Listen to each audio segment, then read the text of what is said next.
Stunt करना कोई सौखा नहीं, परंतु गतके दे नां ते स्टंट करना इस तो माड़ी गल कोई नहीं। किते ना किते बीबियां इस मुकाम दे विच पिछे ने। भी सब तो वड्डी संस्था साडी SGPC है, जे ਉਹ 2% भी अपना योगदान देन। इन्ना कुछ होने के बावजूद भी गतके की खेड जिहड़ी है प्रफुल्लित क्यों नहीं हो रही? बीबियां दे लई अलग एक विंग बनाया जावे।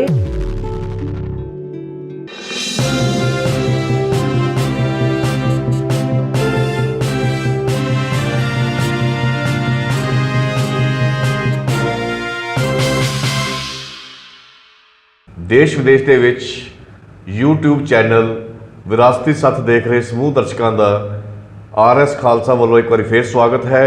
सो अज प्यारे दर्शकों, अज असी अपने नवे प्रोग्राम विचार तकरार दे विच एक नवा विषय लैके तुहाडी सेवा दे विच हाज़र होए हाँ।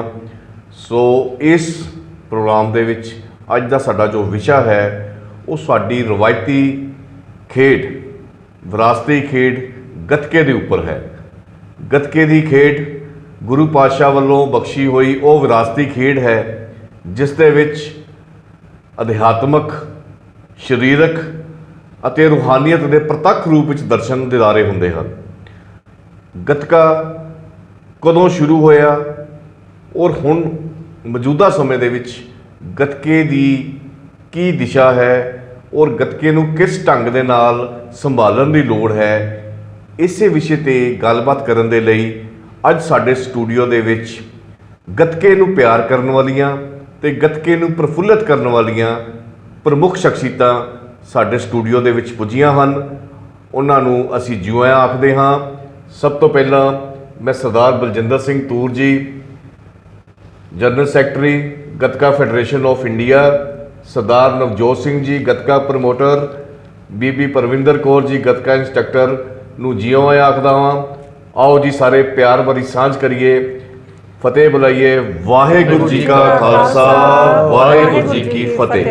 सो सब तो पहला मैं गतका फैडरेशन ऑफ इंडिया के वीर सरदार बलजिंदर सिंह तूर जी नूं बेनती करांगा साडे दर्शकों नूं गतके की खेड के इतिहास बारे जानकारी दें। सब तो पहला तो विरासती सत्थ देख रहे सारे दर्शकों नूं प्यार भरी सत श्री अकाल। गतका खेड जिहड़ी कि मन्निया जा रहा है कि 6वें पातशाह तो शुरू हुई, पर मैं देखा है कि पहले पातशाह श्री गुरु नानक देव जी महाराज ने सिखां नूं फिजिकल रूप दे विच फिट रखण दे लई किसी ना किसी रूप दे विच ये चीज़ दी, क्योंकि खुद गुरु नानक देव जी ने जिन्नियां यात्रावां कीतियां तो वो बहुत तकड़े एथलीट सी। उस तो बाद 6वें पातशाह ने उदों दे समाजिक राजनीतिक हालातां नूं देखदे होए मीरी ते पीरी दियां दो किरपानां धारण कीतियां और सिखां नूं एक आउण वाले समय लिए तैयार करने लई ये शस्त्र विद्या बख्शी और हर एक सिख दे लई ये जरूरी की। उस समय सिखां दे विच ये चीज़ शुरू हुई। बाद दे विच समां लंघिया तां 10वें पातशाह श्री गुरु गोबिंद सिंह जी ने अपने इस चीज़ नूं सिखां दे लई बिल्कुल लाजमी कर दिता कि हर वो सिख जिहड़ा श्री गुरु नानक देव जी की विचारधारा नूं मनदा है वो शस्त्र पहनेगा भी और इन्हां नूं चलाउणा भी सिखेगा। बिल्कुल ठीक है जी। सो बीबी परविंदर कौर जी, तुसी दसो भी गतके की जिहड़ी रवायती खेड है ये गुरु महाराज के समय तो गुरु काल तो आरंभ हुई तो हुण ये जिहड़ी खेड है ये किस मुकाम ते चल रही है इस वेले? देखो जिहड़ी ये खेड है अजकल स्कूलों के विच खेडी जा रही है, कॉलेजों के विच खेडी जा रही है, क्योंकि जिहड़ी ये खेड है पहलां बीबियां इहदे विच भी हिस्सा लैंदियां रहीआं ने।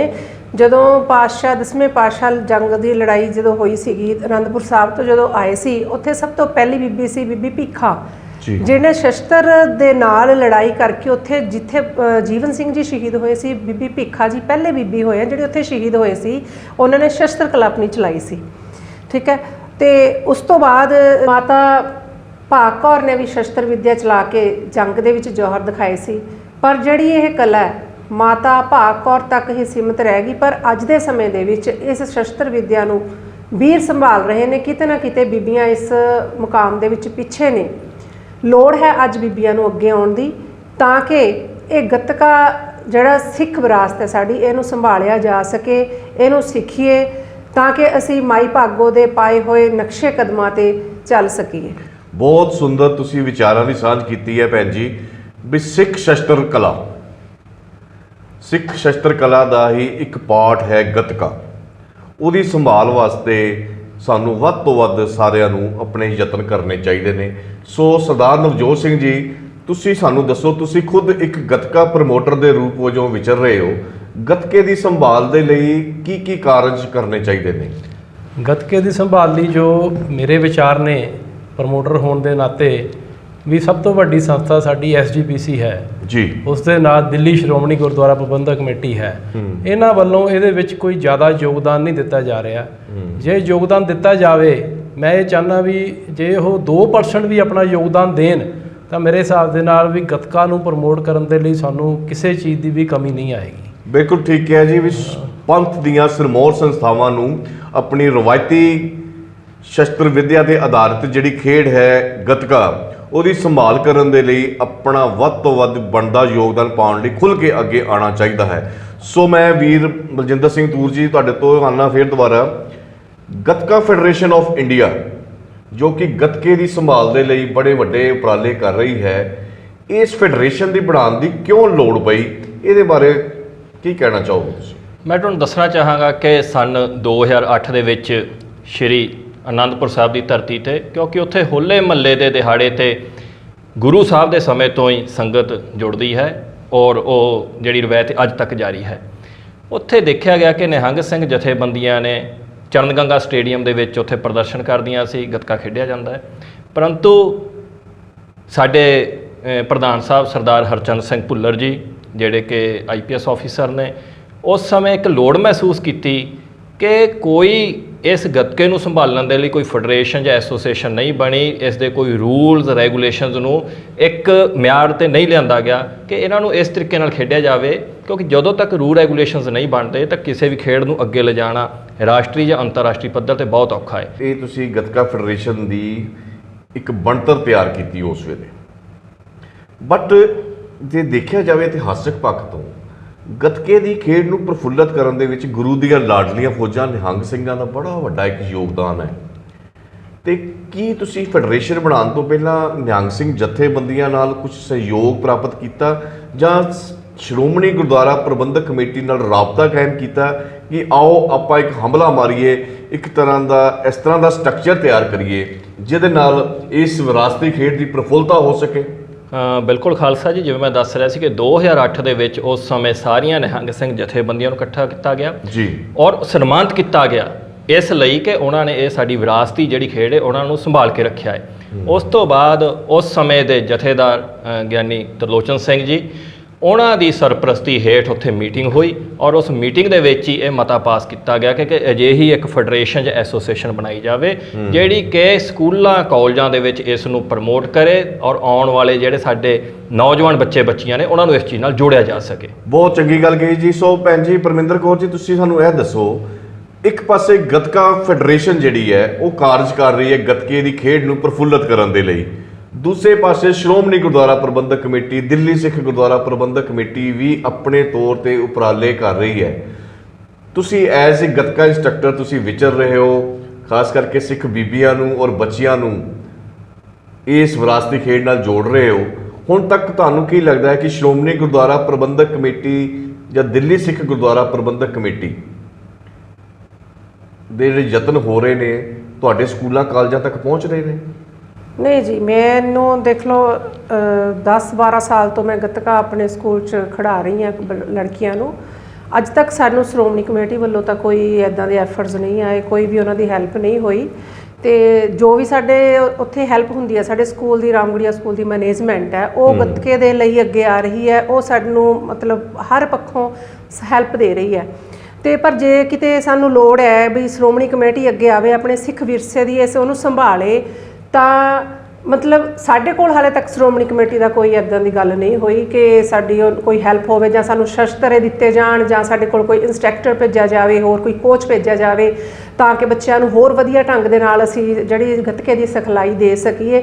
ਕਿਤੇ ਨਾ ਕਿਤੇ ਇਸ ਚੀਜ਼ ਦੀ ਕਮੀ ਹੈ, ਕਿਉਂਕਿ ਜਿਹੜਾ ਸਿੱਖ ਵਿਰਸਾ ਹੈ ਇਹਨੂੰ ਸੰਭਾਲਣ ਦੇ ਲਈ ਜੇਕਰ ਸਾਡੀਆਂ ਸੰਸਥਾਵਾਂ ਸ਼੍ਰੋਮਣੀ ਕਮੇਟੀ ਅੱਗੇ ਆਏਗੀ, ਮੈਨੂੰ ਨਹੀਂ ਲੱਗਦਾ ਕਿ ਫਿਰ ਕਿ ਸਾਡਾ ਜਿਹੜਾ ਇਹ ਗੱਤਕਾ ਹੈਗਾ ਇਹ ਪਿੱਛੇ ਜਾ ਸਕਦਾ। ਬਿਲਕੁਲ ਠੀਕ ਗੱਲ ਕਹੀ ਭੈਣ ਜੀ ਤੁਸੀਂ। ਪਰ ਜੇ ਦੂਜੇ ਪਾਸੇ ਦੇਖਿਆ ਜਾਵੇ, ਸਾਡੀ ਬੜੀ ਵੱਡੀ ਇੱਕ ਸੰਸਥਾ ਹੈ ਸ਼੍ਰੋਮਣੀ ਗੁਰਦੁਆਰਾ ਪ੍ਰਬੰਧਕ ਕਮੇਟੀ, ਔਰ ਉਹਨੇ ਸਪੈਸ਼ਲ ਇੱਕ ਵਿੰਗ ਬਣਾਇਆ ਹੋਇਆ ਗੱਤਕੇ ਦੀ ਖੇਡ ਦੀ ਸਿਖਲਾਈ ਲਈ। ਔਰ ਸ਼੍ਰੋਮਣੀ ਕਮੇਟੀ ਅਧੀਨ ਜਿੰਨੇ ਵੀ ਸਕੂਲ ਜਾਂ ਕਾਲਜਸ ਆਉਂਦੇ ਨੇ, ਬਕਾਇਦਾ ਉੱਥੇ ਗੱਤਕੇ ਦੀ ਸਿਖਲਾਈ ਦੇ ਉਹਨਾਂ ਨੇ ਟ੍ਰੇਨਰ ਰੱਖੇ ਹੋਏ ਨੇ। ਔਰ SGPC ਦੇ ਸਕੂਲਾਂ ਕਾਲਜਾਂ ਦੇ ਵਿੱਚ ਵਾਕਈ ਹੀ ਇਹ ਖੇਡ ਨੂੰ ਪ੍ਰਫੁੱਲਤ ਕਰਨ ਲਈ ਕਾਰਜ ਕਰਨ ਦੇ ਉਹ ਦਾਅਵੇ ਵੀ ਕਰਦੇ ਨੇ। ਬਟ ਤੁਹਾਡਾ ਕਹਿਣਾ ਹੈਗਾ ਕਿ ਉਹ ਸਾਡੇ ਪ੍ਰਾਈਵੇਟ ਸਕੂਲਾਂ ਤੱਕ ਨਹੀਂ ਪਹੁੰਚ ਸਕੇ ਮੇਰੇ ਖਿਆਲ, ਹਾਂਜੀ, ਜਾਂ ਸਰਕਾਰੀ ਸਕੂਲਾਂ ਤੱਕ ਨਹੀਂ ਆਪਣੀ ਅਪਰੋਚ ਕਰ ਸਕੇ। ਸੋ ਨਵਜੋਤ ਸਿੰਘ ਜੀ, ਇਹਦੇ ਬਾਰੇ ਤੁਸੀਂ ਕੀ ਕਹਿਣਾ ਚਾਹੋਗੇ ਵੀ ਸ਼੍ਰੋਮਣੀ ਕਮੇਟੀ ਸਿਰਫ ਆਪਣੇ ਸਕੂਲਾਂ ਤੱਕ ਹੀ ਸੀਮਤ ਹੈ, ਆਪਣੇ ਕਾਲਜਾਂ ਤੱਕ ਹੀ ਸੀਮਤ ਹੈ? ਜੋ ਮੈਂ ਦੇਖਿਆ ਜੀ ਹੁਣ ਤੱਕ, ਤੁਸੀਂ ਕਹਿ ਰਹੇ ਹੋ ਵੀ ਸ਼੍ਰੋਮਣੀ ਕਮੇਟੀ ਨੇ ਕੁਝ ਇਹੋ ਜਿਹਾ ਕੁਝ, ਮੇਰੇ ਹਿਸਾਬ ਦੇ ਨਾਲ ਇਹ ਕਾਗਜ਼ਾਂ 'ਚ ਹੀ ਹੋ ਰਿਹਾ ਹੈ ਵੀ ਕੁਝ ਸਾਨੂੰ ਅੱਜ ਤੱਕ ਦੇਖਣ ਨੂੰ ਨਹੀਂ ਮਿਲਿਆ ਵੀ ਕੋਈ ਇਹੋ ਜਿਹੀ ਟੀਮ ਕੋਈ ਆਈ ਹੋਵੇ ਅੱਗੇ। ਕਿਉਂਕਿ ਤੂਰ ਸਾਹਿਬ ਵੀ ਬੈਠੇ ਨੇ, ਇਹ ਆਪਣੇ ਲੈਵਲ ਤੇ ਕਰ ਰਹੇ ਨੇ। ਜੇ ਸ਼੍ਰੋਮਣੀ ਕਮੇਟੀ ਵਿੱਚ ਹੋਵੇ ਤਾਂ ਇਹਨਾਂ ਨੂੰ ਆਪਣੀ ਜਿਹੜੀ ਫੈਡਰੇਸ਼ਨ ਦੇ ਨਾਲ ਕਰਦਿਆਂ ਕੁਛ ਨਾ ਕੁਛ ਤਾਂ ਬੈਨੀਫਿਟ ਦਿਖਦੇ ਹੋਣ, ਪਰ ਸਾਨੂੰ ਇਹੋ ਜਿਹਾ ਕੁਛ ਨਹੀਂ ਆ ਰਿਹਾ ਸਰ ਕਿ ਅਸੀਂ ਸ਼੍ਰੋਮਣੀ ਕਮੇਟੀ ਨੂੰ ਬਾਰ-ਬਾਰ ਮੈਂ ਤੁਹਾਨੂੰ ਇਸ ਮੀਟਿੰਗ ਦੇ ਥਰੂ ਇੱਕ ਮੈਸੇਜ ਦੇਣਾ ਚਾਹੁੰਦਾ ਵੀ ਸ਼੍ਰੋਮਣੀ ਗੁਰਦੁਆਰਾ ਪ੍ਰਬੰਧਕ ਕਮੇਟੀ ਤੇ ਦਿੱਲੀ ਗੁਰਦੁਆਰਾ ਪ੍ਰਬੰਧਕ ਕਮੇਟੀ ਇਸ ਕਾਰਜ ਲਈ ਆਪਣਾ ਥੋੜ੍ਹਾ ਜਿਹਾ ਧਿਆਨ ਦੇਣ, ਤਾਂ ਜੋ ਸਾਡੇ ਜਿਹੜੇ ਬੱਚੇ ਨੇ ਉਹ ਇਸ ਖੇਡ ਦੇ ਨਾਲ ਆਪਣੇ ਵਿਰਸੇ ਨਾਲ ਜੁੜ ਸਕਣ। ਬਿਲਕੁਲ ਠੀਕ ਹੈ ਜੀ। ਪਰ ਤੂਰ ਸਾਹਿਬ, ਮੈਂ ਇੱਕ ਗੱਲ ਇਹ ਵੀ ਉੱਥੇ ਆਉਂਦੀ ਹੈ ਵੀ ਸ਼੍ਰੋਮਣੀ ਕਮੇਟੀ ਹਰ ਸਾਲ ਫਤਿਹਗੜ੍ਹ ਸਾਹਿਬ ਦੀ ਧਰਤੀ ਦੇ ਉੱਪਰ ਬਹੁਤ ਵੱਡਾ ਇੱਕ ਵਿਰਸਾ ਮੁਕਾਬਲਾ ਕਰਵਾਉਂਦੀ ਹੈ ਗੱਤਕੇ ਦਾ, ਗੱਤਕੇ ਸੰਭਾਲਦਾ, ਵਿਰਸਾ ਸੰਭਾਲਦਾ ਗੱਤਕੇ ਦਾ ਮੁਕਾਬਲਾ ਹੁੰਦਾ ਹੈ। ਇਸ ਤੋਂ ਇਲਾਵਾ ਵੱਖ-ਵੱਖ ਤਖਤਾਂ ਦੇ ਉੱਤੇ ਵੀ ਮੇਰਾ ਖਿਆਲ ਹਰ ਸਾਲ ਮੁਕਾਬਲੇ ਕਰਵਾਏ ਜਾਂਦੇ ਨੇ, ਖਾਲਸਾਈ ਖੇਡਾਂ ਕਰਵਾਈਆਂ ਜਾਂਦੀਆਂ ਨੇ। ਪਰ ਇੰਨਾ ਕੁਝ ਹੋਣ ਦੇ ਬਾਵਜੂਦ ਵੀ ਗੱਤਕੇ ਦੀ ਖੇਡ ਜਿਹੜੀ ਹੈ ਪ੍ਰਫੁੱਲਤ ਕਿਉਂ ਨਹੀਂ ਹੋ ਰਹੀ? ਜਾਂ ਤੁਹਾਡੀ ਫੈਡਰੇਸ਼ਨ ਖੁੱਲ੍ਹ ਕੇ ਉਹਨਾਂ ਦੀ ਮਦਦ ਨਹੀਂ ਕਰ ਰਹੀ? ਇਹਦੇ ਬਾਰੇ ਕੀ ਕਹਿਣਾ ਚਾਹੋਗੇ? ਦੇਖੋ, ਮੈਂ ਖਾਲਸਾ ਜੀ 2-3 ਗੱਲਾਂ ਨੇ ਬੜਾ ਇਹ ਧਿਆਨ ਨਾਲ ਮੈਂ ਦਰਸ਼ਕਾਂ ਨੂੰ ਚਾਹਾਂਗਾ ਕਿ ਉਹ ਸੁਣਨ। ਸਭ ਤੋਂ ਪਹਿਲਾਂ ਤਾਂ ਗੱਤਕਾ ਦੇ ਸਿਰਫ ਮੁਕਾਬਲੇ ਕਰਾ ਲੈਣੇ, ਜਿਵੇਂ ਤੁਸੀਂ ਕਿਹਾ ਕਿ ਫਤਿਹਗੜ੍ਹ ਸਾਹਿਬ ਉੱਥੇ ਫਤਿਹ ਦਿਵਸ ਦੇ ਉੱਤੇ ਬੰਦਾ ਸਿੰਘ ਬਹਾਦਰ ਫਤਿਹ ਦਿਵਸ ਨੂੰ ਸਮਰਪਿਤ ਮੁਕਾਬਲਾ ਹੁੰਦਾ, ਇੱਕ ਮੁਕਾਬਲਾ ਹੋਏ।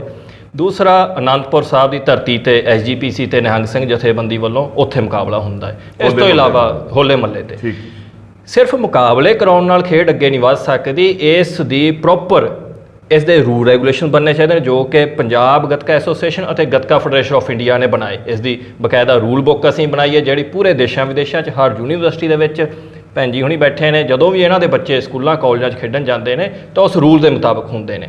ਉਸ ਤੋਂ ਬਾਅਦ ਸਾਡੀ ਇੱਕ ਸਪੋਰਟਸ ਸੰਸਥਾ ਹੈ, ਜਿਵੇਂ ਪੰਜਾਬ ਦੇ ਵਿੱਚ ਸਪੋਰਟਸ ਕੌਂਸਲ ਹੈ ਜਿਹੜੀ, ਉਸ ਤੋਂ ਅਸੀਂ ਹੁਣ ਮਾਨਤਾ ਲਈ ਹੈ। ਉਸ ਨੇ ਗੱਤਕੇ ਨੂੰ ਬਕਾਇਦਾ ਇੱਕ ਖੇਡ ਦੇ ਰੂਪ ਦੇ ਵਿੱਚ ਮਾਨਤਾ ਦਿੱਤੀ ਹੈ।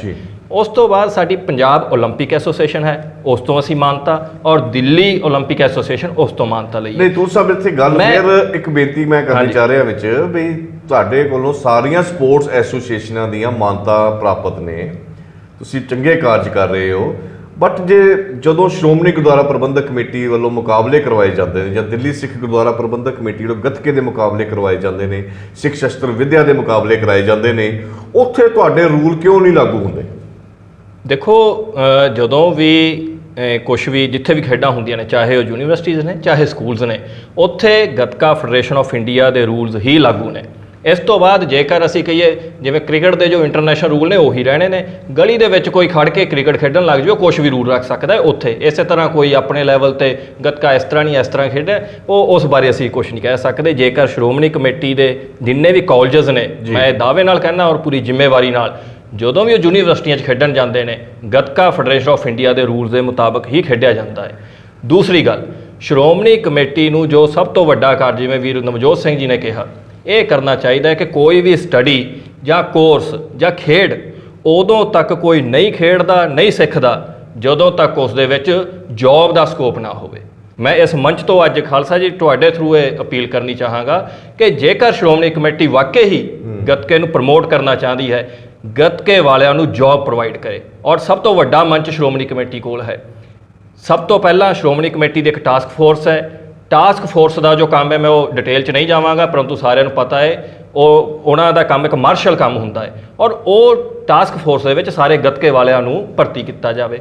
ਉਸ ਤੋਂ ਬਾਅਦ ਜਿੰਨੇ ਗੁਰਦੁਆਰਾ ਸਾਹਿਬ ਨੇ, ਮੈਂ ਦੇਖੋ ਅੱਜ ਦਾ ਜੋ ਸਮਾਜਿਕ ਵਰਤਾਰਾ ਬਣ ਗਿਆ ਹੈ, ਬੱਚੇ ਬਾਣੀ ਤੇ ਬਾਣੇ ਤੋਂ ਵੀ ਦੂਰ ਜਾ ਰਹੇ ਨੇ, ਕਿਉਂਕਿ ਗੱਤਕਾ ਇੱਕ ਇਹੋ ਜਿਹੀ ਖੇਡ ਹੈ ਸਾਡੇ ਧਰਮ ਨਾਲ ਜੁੜੀ ਹੋਈ ਹੈ, ਵਿਰਾਸਤ ਨਾਲ ਜੁੜੀ ਹੈ ਔਰ ਸਾਡੇ ਇੱਕ ਅਧਿਆਤਮਕਵਾਦ ਨਾਲ ਜੁੜੀ ਹੈ। ਹਰ ਗੁਰੂ ਘਰ ਦੇ ਵਿੱਚ ਸ਼੍ਰੋਮਣੀ ਕਮੇਟੀ ਨੂੰ ਇੱਕ ਮੁਲਾਜ਼ਮ ਇਹੋ ਜਿਹਾ ਰੱਖਣਾ ਚਾਹੀਦਾ ਹੈ ਜਿਹੜਾ ਕਿ ਗੱਤਕਾ ਸਿੱਖਿਆ ਹੋਵੇ, ਗੱਤਕਾ ਸਿਖਾ ਸਕਦਾ ਹੋਵੇ, ਗੱਤਕੇ ਦਾ ਕੋਚ ਹੋਵੇ। ਔਰ ਮੈਂ ਇਹ ਪੂਰੀ ਜ਼ਿੰਮੇਵਾਰੀ ਨਾਲ ਕਹਿਣਾ ਕਿ ਗੱਤਕਾ ਫੈਡਰੇਸ਼ਨ ਆਫ ਇੰਡੀਆ ਉਹਨਾਂ ਨੂੰ ਕੋਚ ਦੇਣ ਲਈ ਤਿਆਰ ਹੈ ਜੇਕਰ ਸ਼੍ਰੋਮਣੀ ਕਮੇਟੀ ਮੰਗ ਕਰਦੀ ਹੈ ਸਾਡੇ। ਬਹੁਤ ਚੰਗੀ ਗੱਲ ਕਹੀ ਤੂੰ ਸਾਹਿਬ। ਔਰ ਇੱਕ ਛੋਟੀ ਜਿਹੀ ਮੈਂ ਗੱਲ ਇੱਕ ਹੋਰ ਐਡ ਆਨ ਕਰਨੀ ਚਾਹਾਂਗਾ, ਜਿਹੜਾ ਅਸੀਂ ਵਾਰ-ਵਾਰ, ਕਿਉਂਕਿ ਇਹ ਹੁਣ ਸਾਡਾ ਵਿਸ਼ਾ ਛਿੜਿਆ ਹੈ ਸ਼੍ਰੋਮਣੀ ਕਮੇਟੀ ਦਾ ਜਾਂ ਇੱਕ ਧਾਰਮਿਕ, ਬੱਚੇ ਜਦੋਂ ਸਾਡੇ ਸ਼ਾਮ ਨੂੰ ਗੁਰੂ ਘਰਾਂ ਵਿੱਚ ਜਾਣ ਤਾਂ ਉੱਥੇ ਹਰ ਰੋਜ਼ 2 ਘੰਟੇ ਦੀ ਕਲਾਸ ਹੋਵੇ, ਉਹਦੇ ਦਾਦਾ ਦਾਦੀ ਮਾਤਾ ਪਿਤਾ ਅੰਦਰ ਬਾਣੀ ਸੁਣਨ, ਬੱਚਾ ਬਾਹਰ ਉੱਥੇ ਪ੍ਰੈਕਟਿਸ ਕਰੇ। ਇਸ ਨਾਲ ਬੱਚਾ ਗੁਰੂ ਘਰ ਨਾਲ ਵੀ ਜੁੜੇਗਾ ਔਰ ਨਾਲ ਦੀ ਨਾਲ ਜਿਹੜੀ ਅਸੀਂ ਕਹਿੰਦੇ ਹਾਂ ਕਿ ਘਰ ਘਰ ਦੇ ਵਿੱਚ ਇਹ ਖੇਡ ਪਹੁੰਚੇਗੀ। ਸੋ ਦੂਰ ਸਾਹਿਬ ਤੁਸੀਂ ਬੜੀ ਚੰਗੀ ਗੱਲ ਆਖੀ ਹੈ ਕਿ ਬੱਚਿਆਂ ਨੂੰ ਬਾਣੀ ਤੇ ਬਾਣੇ ਦੇ ਸਿਧਾਂਤ ਨਾਲ ਜੋੜਨ ਦੇ ਲਈ ਸ਼੍ਰੋਮਣੀ ਗੁਰਦੁਆਰਾ ਪ੍ਰਬੰਧਕ ਕਮੇਟੀ ਨੂੰ ਹੀ ਨਹੀਂ ਬਲਕਿ ਆਮ ਸੰਗਤਾਂ ਨੂੰ ਵੀ ਆਪਣਾ ਬਣਦਾ ਫਰਜ਼ ਜਿਹੜਾ ਨਿਭਾਉਣ ਲਈ ਖੁੱਲ੍ਹ ਕੇ ਅੱਗੇ ਆਉਣਾ ਚਾਹੀਦਾ ਹੈ। ਸੋ ਭੈਣ ਜੀ ਪਰਵਿੰਦਰ ਜੀ, ਮੈਂ ਤੁਹਾਡੇ ਕੋਲ ਆਉਣਾ ਵਾਂ, ਤੁਸੀਂ ਸਾਨੂੰ ਇਹ ਦੱਸੋ ਵੀ ਮੌਜੂਦਾ ਸਮੇਂ ਦੇ ਵਿੱਚ ਸਿੱਖ ਬੱਚਿਆਂ ਨੂੰ ਰਵਾਇਤੀ ਖੇਡ ਗੱਤਕੇ ਨਾਲ ਜੋੜਨ ਦੇ ਲਈ ਐਜ਼ ਏ ਗੱਤਕਾ ਇੰਸਟਰਕਟਰ ਤੁਸੀਂ ਬਹੁਤ ਸੋਹਣੀ ਇੱਕ ਟੀਮ ਬਣਾਈ ਹੈ ਬੱਚਿਆਂ ਦੀ ਆਪਣੇ school Ramgarhia senior secondary school ਦੇ ਵਿੱਚ। ਉਹ ਸਾਨੂੰ ਦੱਸੋ ਵੀ ਉਸ ਟੀਮ ਦੇ ਵਿੱਚ ਸਿਰਫ ਸਿੱਖ ਬੱਚੀਆਂ ਹੀ ਭਾਗ ਲੈਂਦੀਆਂ ਨੇ ਜਾਂ ਦੂਸਰੀਆਂ ਕਮਿਊਨਿਟੀਜ਼ ਦੇ ਬੱਚੀਆਂ ਵੀ ਆਉਂਦੀਆਂ ਨੇ ਜੀ?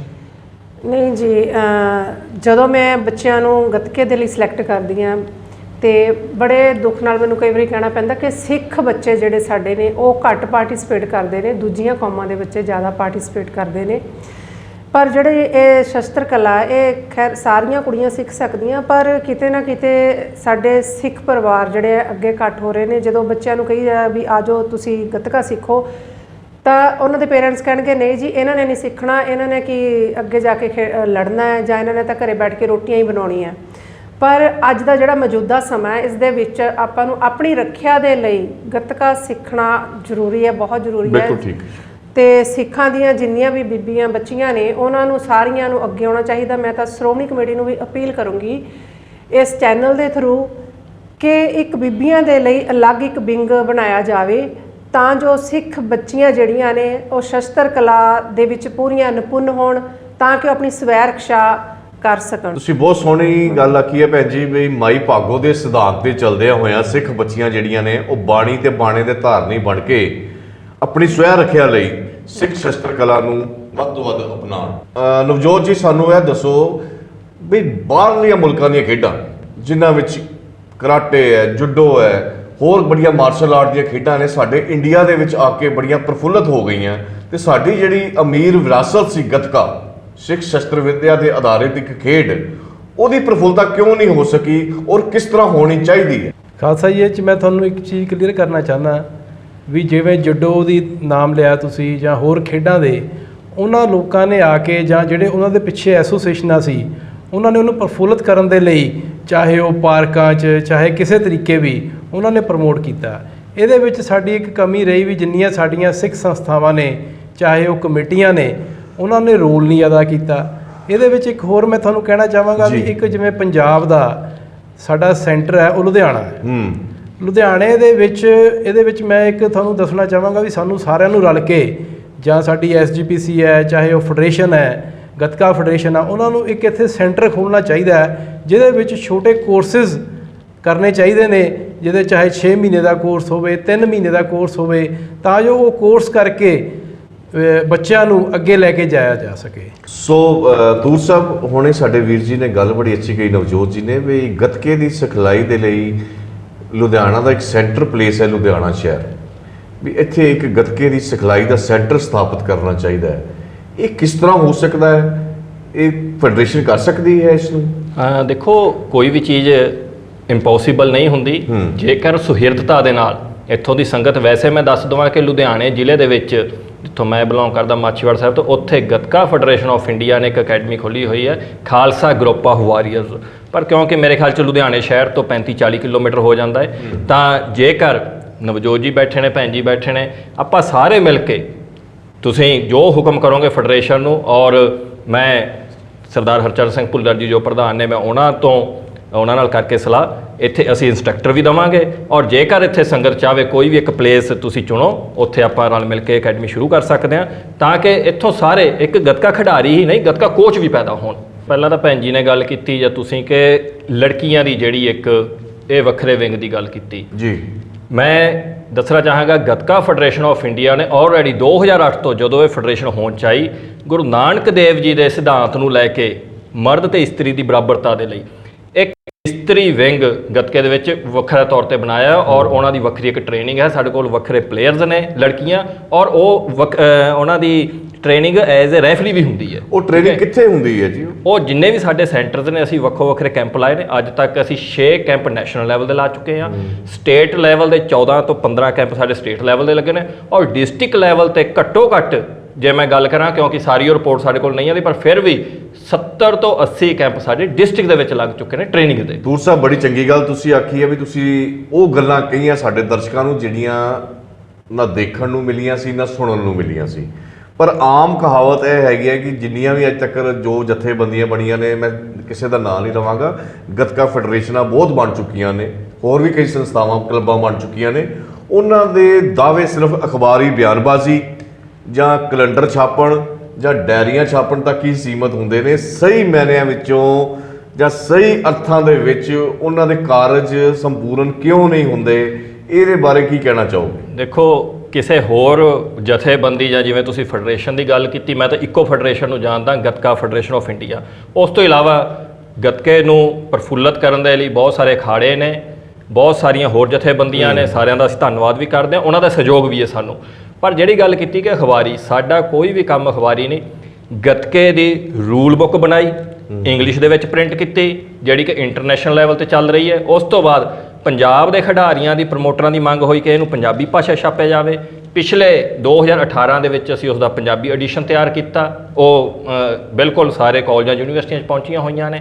ਜਿਵੇਂ ਮੈਂ ਤੁਹਾਨੂੰ ਦੱਸਿਆ ਕਿ ਅਸੀਂ ਕੈਂਪ ਲਾਉਂਦੇ ਹਾਂ ਬਕਾਇਦਾ, ਔਰ ਈਵਨ ਆਹ ਜਿਹੜਾ ਟਾਈਮ ਸੀ ਕਰੋਨਾ ਮਹਾਮਾਰੀ ਦੇ ਦੌਰਾਨ, ਅਸੀਂ 1 ਮਹੀਨੇ ਦਾ ਕੰਪੀਟੀਸ਼ਨ ਆਨਲਾਈਨ ਕੀਤਾ, ਜਿਸ ਦੇ ਵਿੱਚ 250 ਬੱਚਿਆਂ ਨੇ ਪੂਰੇ ਹਿੰਦੁਸਤਾਨ ਦੇ ਨੇ ਉਸ 'ਚ ਭਾਗ ਲਿਆ। ਬੱਚੇ ਔਰ ਬੱਚੀਆਂ, ਲੜਕੇ ਔਰ ਲੜਕੀਆਂ ਦੋਨੋਂ ਹੀ ਸੀ। ਬਹੁਤ ਅੱਛੀ ਗੱਲ ਤੁਸੀਂ ਕਹੀ ਹੈ ਜੀ। ਵਾਕਈ ਹੀ ਇਹ ਕਾਰਜ ਜਿਹੜੇ ਨੇ ਸੁਹਿਰਦ ਨੇ ਔਰ ਸ਼ਲਾਘਾਯੋਗ ਨੇ। ਤੇ ਭੈਣ ਜੀ, ਸਾਨੂੰ ਇੱਕ ਗੱਲ ਦੱਸੋ ਵੀ ਮੌਜੂਦਾ ਸਮੇਂ ਦੇ ਅੰਦਰ ਜਿਹੜੀ ਇਹ ਵਿਰਾਸਤੀ ਖੇਡ ਹੈਗੀ ਹੈ, ਇਹ ਸਟੰਟਬਾਜ਼ੀ ਵੱਲ ਕਿਉਂ ਜਾ ਰਹੀ ਹੈ? ਦੇਖੋ, ਬੱਚੇ ਜਿਹੜੇ ਆ ਹੁਣ ਵਿਰਾਸਤੀ ਖੇਡ ਦੇ ਨਾਂ ਉੱਤੇ ਸਟੰਟਬਾਜ਼ੀ ਦਾ ਰੁਝਾਨ ਜਿਹੜਾ ਉਹਨਾਂ ਉੱਤੇ ਹਾਵੀ ਹੁੰਦਾ ਜਾ ਰਿਹਾ ਹੈ। ਇਹ ਜਿਹੜੀ ਪ੍ਰਵਿਰਤੀ ਆ ਰਹੀ ਹੈ, ਇਹ ਕੀ ਜਾਇਜ਼ ਹੈ ਜਾਂ ਇਹਨੂੰ ਰੋਕਣਾ ਚਾਹੀਦਾ ਹੈਗਾ? ਨਹੀਂ ਜੀ, ਇਹਨੂੰ ਰੋਕਣਾ ਚਾਹੀਦਾ, ਕਿਉਂਕਿ ਜਿਹੜਾ ਗੱਤਕਾ, ਉਹਨੂੰ ਗੱਤਕਾ ਹੀ ਰਹਿਣ ਦੇਣਾ ਚਾਹੀਦਾ, ਉਹਦੇ ਵਿੱਚ ਮਿਕਸ ਕੁਝ ਨਹੀਂ ਕਰਨਾ ਚਾਹੀਦਾ। ਕਿਉਂਕਿ ਪਾਤਸ਼ਾਹ ਦੇ ਸਮੇਂ ਜਦੋਂ ਗੇਮਾਂ ਹੁੰਦੀਆਂ ਸੀ, ਉਦੋਂ ਕੋਈ ਮੂੰਹ 'ਚੋਂ ਅੱਗ ਕੱਢ ਕੇ ਥੋੜਾ ਖੇਡਦੇ ਸੀ, ਜਾਂ ਉਦੋਂ ਕੋਈ ਟਿਊਬਾਂ ਥੋੜਾ ਹੁੰਦੀਆਂ ਸੀ ਵੀ ਕੱਚ ਇੱਕ ਦੂਜੇ ਦੇ ਉੱਪਰ ਮਾਰਨਾ। ਇਹ ਅਸੀਂ ਇੱਕ ਗੱਤਕਾ ਗੇਮ ਨੂੰ ਖਰਾਬ ਕਰ ਰਹੇ ਹਾਂ। ਤੇ ਮੈਨੂੰ ਲੱਗਦਾ ਇਹ ਜਿਹੜਾ ਅਸੀਂ ਇੰਗਲਿਸ਼ ਮੂਵੀਜ਼ ਦੇਖਦੇ ਹਾਂ, ਉਹਨਾਂ ਦੇ ਵਿੱਚੋਂ ਸਟੰਟ ਲਿਆ ਕੇ ਅੱਜ ਉਸ ਦੇ ਵਿੱਚ ਗੱਤਕੇ ਦੇ ਵਿੱਚ ਰਲਾਏ ਜਾ ਰਹੇ ਨੇ। ਤਾਂ ਆਪਣੇ ਆਪ ਨੂੰ ਕੁਝ ਲੋਕ ਪਬਲਿਸਿਟੀ ਦੇ ਲਈ ਸਟੇਜਾਂ ਤੇ ਜਾ ਕੇ ਇਹ ਚੀਜ਼ ਕਰਦੇ ਨੇ, ਪਰ ਕਿਤੇ ਨਾ ਕਿਤੇ ਇਹ ਚੀਜ਼ ਨਹੀਂ ਸਹੀ। ਗੱਤਕੇ ਨੂੰ ਨਿਰੋਲ ਗੱਤਕਾ ਹੀ ਰਹਿਣ ਦਿਓ, ਉਹ ਸ਼ਸਤਰ ਵਿਦਿਆ ਹੀ ਮਤਲਬ ਇੱਕ ਸਹੀ ਲੱਗਦੀ ਹੈ। ਜੇ ਹੁਣ ਤੁਸੀਂ ਕਿਸੇ ਦੇ ਵਿੱਚ ਜਾਂਦੇ ਹੋ, ਮੈਦਾਨ ਦੇ ਵਿੱਚ ਜਾਂਦੇ ਹੋ, ਕੀ ਉੱਥੇ ਤੁਸੀਂ ਕੱਚ ਲੱਭੋਗੇ ਜਾਂ ਮੂੰਹ 'ਚ ਪੈਟਰੋਲ ਪਾ ਕੇ ਆਪਣੇ ਦੁਸ਼ਮਣ ਨੂੰ ਮਾਰੋਗੇ? ਇਹ ਇੱਕ ਸਵੈ ਰੱਖਿਆ ਦੇ ਲਈ ਸਾਡੀ ਗੇਮ ਹੈ। ਇਹਦੇ ਵਿੱਚ ਅਸੀਂ ਸ਼ਸਤਰ ਚਲਾਉਣੇ ਹੀ ਸਿੱਖਣੇ ਨੇ, ਤਾਂ ਹੀ ਅਸੀਂ ਆਪਣੀ ਗੇਮ ਨੂੰ, ਇਹਨੂੰ ਕਲਾ ਨੂੰ ਅੱਗੇ ਲਿਜਾ ਸਕਦੇ ਹਾਂ। ਬਿਲਕੁਲ ਠੀਕ ਹੈ ਜੀ। ਉਸ ਕਲਾ ਨੂੰ ਇੱਕ ਦਾਇਰੇ ਦੇ ਵਿੱਚ ਰਹਿ ਕੇ ਉਹਦੇ ਨਿਯਮਾਂ ਦੀ ਪਾਲਣਾ ਕਰਕੇ ਹੀ ਸਾਨੂੰ ਵਿਚਰਨਾ ਚਾਹੀਦਾ। ਸੋ ਤੂਰ ਸਾਹਿਬ, ਇਹਦੇ ਬਾਰੇ ਤੁਹਾਡੇ ਕੀ ਕਮੈਂਟ ਹੈ? ਦੇਖੋ, ਮੈਂ ਜਿਹੜੀ ਭੈਣ ਜੀ ਨੇ ਗੱਲ ਕੀਤੀ, ਮੈਂ ਪੂਰੀ ਤਰ੍ਹਾਂ ਸਹਿਮਤ ਤਾਂ ਨਹੀਂ ਇਹਨਾਂ ਨਾਲ, ਕਿਉਂਕਿ ਜਿਹੜਾ ਸਟੰਟ ਹੈ ਇਹ ਆਪਣੇ ਆਪ ਦੇ ਵਿੱਚ ਇੱਕ ਕਲਾ ਹੈ। ਸਟੰਟ ਕਰਨਾ ਕੋਈ ਸੌਖਾ ਨਹੀਂ, ਪਰੰਤੂ ਗੱਤਕੇ ਦੇ ਨਾਂ 'ਤੇ ਸਟੰਟ ਕਰਨਾ ਇਸ ਤੋਂ ਮਾੜੀ ਗੱਲ ਕੋਈ ਨਹੀਂ, ਜੋ ਗੱਤਕੇ ਦੇ ਨਾਂ 'ਤੇ ਸਟੰਟ ਕੀਤਾ ਜਾਂਦਾ ਹੈ। ਔਰ ਮੈਂ ਤਾਂ ਹਮੇਸ਼ਾ ਹੀ, ਗੱਤਕਾ ਫੈਡਰੇਸ਼ਨ ਆਫ ਇੰਡੀਆ ਨੇ ਹਮੇਸ਼ਾ ਹੀ ਇਸ ਦਾ ਵਿਰੋਧ ਕੀਤਾ ਹੈ, ਬਕਾਇਦਾ ਮਤਾ ਪਾਇਆ ਹੋਇਆ ਹੈ। ਅਸੀਂ ਅਕਾਲ ਤਖਤ ਦੇ ਜਥੇਦਾਰਾਂ ਨੂੰ ਅਪੀਲ ਕੀਤੀ ਹੈ ਕਿ ਜੇਕਰ ਗੱਤਕੇ ਦੇ ਨਾਂ 'ਤੇ ਕੋਈ ਸਟੰਟ ਕਰਦਾ ਹੈ, ਕੋਈ ਕੱਚ ਖਾਵੇ, ਟਿਊਬਾਂ ਖਾਵੇ, ਟਰੈਕਟਰ ਲਗਾਵੇ, ਸਾਨੂੰ ਕੋਈ ਇਤਰਾਜ਼ ਨਹੀਂ, ਪਰੰਤੂ ਉਹ ਜਦੋਂ ਗੱਤਕਾ ਸ਼ਬਦ ਵਰਤਿਆ ਜਾਂਦਾ ਹੈ ਉਸ 'ਤੇ ਸਖਤ ਇਤਰਾਜ਼ ਹੈ, ਔਰ ਇਹ ਬਿਲਕੁਲ ਨਹੀਂ ਹੋਣਾ ਚਾਹੀਦਾ। ਦੂਸਰੀ ਗੱਲ, ਇਸ ਲਈ ਜਿੰਨਾ ਦੋਸ਼ੀ ਉਹ ਖਿਡਾਰੀ ਨੇ, ਉਸ ਤੋਂ ਵੱਧ ਦੋਸ਼ੀ ਅਸੀਂ ਹਾਂ, ਆਮ ਸੰਗਤ ਹੈ, ਕਿਉਂਕਿ ਉਹ ਸੰਗਤ ਦੇਖਦੀ ਹੈ ਉਹਨਾਂ ਨੂੰ। ਮੈਂ ਖਾਲਸਾ ਜਿੱਥੇ ਤੁਹਾਡੇ ਦੱਸਣਾ ਚਾਹਾਂਗਾ, ਮੈਂ ਕਿਸੇ ਦਾ ਨਾਂ ਨਹੀਂ ਲਵਾਂਗਾ, परंतु ਜਿਹੜੇ ਸਟੰਟ ਕਰਦੇ ਨੇ ਅੱਜ ਉਹ ਘੱਟੋ ਘੱਟ 1 ਲੱਖ ਰੁਪਈਆ ਲੈਂਦੇ ਨੇ ਸ਼ੋਅ ਕਰਨ ਦਾ ਜੀ। ਔਰ ਗੱਤਕੇ ਵਾਲਿਆਂ ਨੂੰ ਕਿਤੇ ਜੇ 2100 3100 ਵੀ ਉਹ ਮੰਗ ਲੈਣ ਤਾਂ ਸੰਗਤ ਵੱਲੋਂ ਹੁੰਦਾ ਜੀ ਇੰਨੇ ਪੈਸੇ, ਜਾਂ ਮੈਨੂੰ ਨਹੀਂ ਲੱਗਦਾ ਕਿ 11000 ਤੋਂ ਉੱਤੇ ਕਦੇ ਕਿਸੇ ਗੁਰਦੁਆਰਾ ਕਮੇਟੀ ਨੇ ਜਾਂ ਪ੍ਰਬੰਧਕਾਂ ਨੇ ਉਹਨਾਂ ਨੂੰ ਮਾਇਆ ਦਿੱਤੀ ਹੋਵੇ। ਜਦੋਂ ਉਹਨਾਂ ਦੀ ਬਾਂਹ ਨਹੀਂ ਫੜਨੀ ਮੈਨੂੰ ਬੜਾ ਦੁੱਖ ਲੱਗਦਾ ਹੈ। ਬੇਸ਼ੱਕ ਮੈਂ ਅੱਜ ਸੈਕਟਰੀ ਦੇ ਤੌਰ ਤੇ ਮੈਂ ਇਸ ਲਈ ਆਪਣੇ ਆਪ ਨੂੰ ਵੀ ਜ਼ਿੰਮੇਵਾਰ ਮੰਨਾਂਗਾ ਕਿ ਅੱਜ ਜਦੋਂ ਗੱਤਕਾ ਖੇਡਣ ਵਾਲੇ ਬੱਚੇ ਗੁਰੂ ਦਾ ਬਾਣਾ ਪਾ ਕੇ ਇੱਕ ਛੋਟੇ ਹਾਥੀ ਦੇ ਵਿੱਚ ਜਾ ਰਹੇ ਹੁੰਦੇ ਨੇ, ਉਹ ਇੱਕ ਬੰਦ ਗੱਡੀ ਨਹੀਂ ਅਫੋਰਡ ਕਰ ਸਕਦੇ ਕਿ ਅਸੀਂ ਉਹਨਾਂ ਨੂੰ ਸੰਭਾਲਿਆ ਹੀ ਨਹੀਂ। ਕੀ ਕਿਸੇ ਸਿੱਖ ਨੂੰ ਨਜ਼ਰ ਨਹੀਂ ਆਉਂਦਾ ਕਿ ਇਹ ਗੁਰੂ ਦੀਆਂ ਲਾਡਲੀਆਂ ਫੌਜਾਂ ਨੇ? ਆਉਣ ਵਾਲੇ ਸਮੇਂ ਇਹ ਸਿੱਖੀ ਦਾ ਭਵਿੱਖ ਨੇ ਕਿ ਇਹਨਾਂ ਨੂੰ ਇੰਨੀ ਕੁ ਮਾਇਆ ਦਿੱਤੀ ਜਾਵੇ ਜਦੋਂ ਇਹ ਖੇਡਦੇ ਨੇ, ਜਾਂ ਇਹਨਾਂ ਦੀ ਕਲਾ ਦਾ ਇੰਨਾ ਕੁ ਸਤਿਕਾਰ ਕੀਤਾ ਜਾਵੇ। ਗੱਤਕਾ ਜਾਂ ਸਿੱਖ ਸ਼ਸਤਰ ਵਿੱਦਿਆ ਇਸ ਦਾ ਮੁੱਲ ਨਹੀਂ ਪਾਇਆ ਜਾ ਸਕਦਾ, ਪਰੰਤੂ ਇਹਨਾਂ ਦੇ ਪ੍ਰਮੋਟਰਾਂ ਨੂੰ ਖਿਡਾਰੀਆਂ ਨੂੰ ਓਨੀ ਕਮਾਇਆ ਜ਼ਰੂਰ ਮਿਲੇ ਕਿ ਉਹ ਆਪਣਾ ਜੀਵਨ ਪੱਧਰ ਵਧੀਆ ਕਰ ਸਕਣ। ਔਰ ਜਦੋਂ ਓਨੀ ਕਮਾਇਆ ਨਹੀਂ ਮਿਲਦੀ ਤਾਂ ਕਿਤੇ ਨਾ ਕਿਤੇ ਉਹ ਸਟੰਟਬਾਜ਼ੀ ਵਾਲੇ ਪਾਸੇ ਜਾਂ ਇਸ ਪਾਸੇ ਨੂੰ ਪ੍ਰਭਾਵਿਤ ਹੁੰਦੇ ਨੇ। ਤੇ ਇਸ ਚੀਜ਼ ਲਈ ਮੇਰੇ ਖਿਆਲ 'ਚ ਸਾਰਿਆਂ ਨੂੰ ਰਲ ਮਿਲ ਕੇ ਫੈਡਰੇਸ਼ਨ ਨੂੰ, ਸ਼੍ਰੋਮਣੀ ਕਮੇਟੀ ਨੂੰ ਔਰ ਸਭ ਤੋਂ ਵੱਧ ਸੰਗਤ ਨੂੰ, ਕਿਉਂਕਿ ਸੰਗਤ ਉਹਨਾਂ ਨੂੰ ਲਾਈਕ ਕਰਦੀ ਹੈ, ਉਹਨਾਂ ਨੂੰ ਪੈਸੇ ਦਿੰਦੀ ਹੈ, ਤਾਂ ਉਸ ਪਾਸੇ ਪ੍ਰਮੋਟ ਹੁੰਦੇ ਨੇ। ਬਿਲਕੁਲ ਠੀਕ ਗੱਲ ਕਹੀ ਤੂਰ ਸਾਹਿਬ, ਤੁਸੀਂ ਬਹੁਤ ਹੀ ਭਾਵੁਕ ਹੋ ਕੇ ਇਹ ਗੱਲ ਆਖੀ ਹੈ ਵੀ ਹਰ ਸੰਸਥਾ ਨੂੰ ਆਪਣਾ ਬਣਦਾ ਯੋਗਦਾਨ ਪਾਉਣਾ ਚਾਹੀਦਾ ਹੈ ਇਸ ਰਵਾਇਤੀ ਖੇਡ ਨੂੰ ਸੰਭਾਲਣ ਦੇ ਲਈ। ਸੋ ਜਾਂਦੇ ਜਾਂਦੇ ਮੈਂ ਇੱਕ ਬੇਨਤੀ ਕਰ ਚੱਲਾਂ ਇੱਕ ਵੀਰ ਨਵਜੋਤ ਸਿੰਘ ਜੀ ਨੂੰ ਵੀ ਇਸ ਖੇਡ ਨੂੰ ਪ੍ਰਫੁੱਲਤ ਕਰਨ ਦੇ ਲਈ ਸ਼੍ਰੋਮਣੀ ਗੁਰਦੁਆਰਾ ਪ੍ਰਬੰਧਕ ਕਮੇਟੀ ਦੇ ਜਿਹੜੇ ਮੈਂਬਰ ਸਾਹਿਬਾਨ ਨੇ ਉਹ ਕਿਸ ਤਰ੍ਹਾਂ ਆਪਣਾ ਰੋਲ ਨਿਭਾ ਸਕਦੇ ਨੇ, ਇਹਦੇ ਬਾਰੇ ਕੁਝ ਕਹਿਣਾ ਚਾਹੋਗੇ ਜੀ? ਦੇਖੋ ਜੀ, ਇਹ 'ਚ ਤਾਂ ਸਾਫ਼ ਹੈ, ਆਪਾਂ ਬਾਰ-ਬਾਰ ਉਹੀ ਗੱਲ ਕਰਦੇ ਹਾਂ ਵੀ ਸ਼੍ਰੋਮਣੀ ਜਿਹੜਾ ਮੈਂਬਰ ਹੈ ਸ਼੍ਰੋਮਣੀ ਕਮੇਟੀ ਦਾ, ਉਹਦੇ ਕੋਲ ਆਪਣੇ ਹਲਕੇ ਦੇ ਲਈ ਤੁਹਾਨੂੰ ਵੀ ਪਤਾ ਹੈ ਵੀ ਉਹਨੂੰ ਇੱਕ ਫੰਡ ਅਰੇਂਜ ਹੁੰਦਾ ਹੈ। ਉਹ ਫੰਡ ਦੇ ਲਈ ਉਹ ਸਕੂਲਾਂ 'ਚ ਜਿਹੜੇ ਬਣਦੇ ਸਕੂਲ ਨੇ, ਨੇੜੇ ਦੇ ਸਕੂਲ ਨੇ, ਜ਼ਿਆਦਾ ਨਹੀਂ ਸਕੂਲ ਕਰ ਸਕਦੇ, ਆ ਫੈਡਰੇਸ਼ਨ ਦੇ ਨਾਲ ਰਲ ਕੇ ਇਹਨਾਂ ਨੂੰ ਦੇ ਕੇ ਫੰਡ ਦੇ ਵਿੱਚ ਕੁਛ ਨਾ ਕੁਛ ਯੋਗਦਾਨ ਤੇ ਉਹਨੂੰ ਪ੍ਰਮੋਟ ਕਰ ਸਕਦੇ। ਸੋ ਭੈਣ ਜੀ ਤੁਸੀਂ ਗੱਲ ਆਖੀ ਸੀ ਵੀ ਸਕੂਲਾਂ ਦੇ ਵਿੱਚ ਵੀ ਗੱਤਕਾ ਜਿਹੜਾ ਆ ਉਹ ਸ਼੍ਰੋਮਣੀ ਕਮੇਟੀ ਦੇ ਆਪਣੇ ਸਕੂਲਾਂ ਤੱਕ ਹੀ ਸੀਮਤ ਹੈ, ਦੂਸਰੇ ਪ੍ਰਾਈਵੇਟ ਸਕੂਲਾਂ ਤੱਕ ਨਹੀਂ ਅਪਰੋਚ ਕਰ ਸਕੀ ਉਹ ਖੇਡ ਜਿਹੜੀ ਆਪਣੀ, ਉਹਦਾ ਕੀ ਕਾਰਨ ਸਮਝਦੇ ਹੋ ਤੁਸੀਂ? ਨਜ਼ਰ ਅੰਦਾਜ਼ ਵੀ ਤੁਸੀਂ ਕਹਿ ਸਕਦੇ ਹੋ ਇਸ ਗੱਲ ਨੂੰ, ਕਿਉਂਕਿ ਜਿਹੜੇ ਕਨਵੈਂਟ ਸਕੂਲ ਨੇ ਇਹਨਾਂ ਦੇ ਵਿੱਚ ਸਭ ਜਿਹੜਾ ਬਾਹਰਲਾ ਜ਼ਿਆਦਾ ਕੰਮ, ਜਿਵੇਂ ਕਹਿ ਲਓ ਜੂਡੋ ਕਰਾਟੇ ਜਾਂ ਹੋਰ ਗੇਮਾਂ ਇਹਦੇ 'ਚ ਜ਼ਿਆਦਾ ਹੋ ਰਹੀਆਂ। ਇੱਕ ਧਾਰਮਿਕ ਇਹਨੂੰ ਪੱਖ ਵੀ ਆਪਾਂ ਕਹਿ ਸਕਦੇ ਹਾਂ, ਹੋ ਸਕਦਾ ਇਸ ਕਰਕੇ ਉਹ ਲੋਕ ਨਾ ਕਰਵਾ ਰਹੇ ਹੋਣ। ਤੇ ਸ਼੍ਰੋਮਣੀ ਕਮੇਟੀ ਨੂੰ ਇਹ ਨਹੀਂ ਹੈ ਵੀ ਆਪਣੇ ਸ਼੍ਰੋਮਣੀ ਕਮੇਟੀ ਦੇ ਜਿਹੜੇ ਸਕੂਲ ਹੈ ਉਹਨਾਂ ਤੱਕ ਸੀਮਿਤ ਰਹਿਣਾ ਚਾਹੀਦਾ।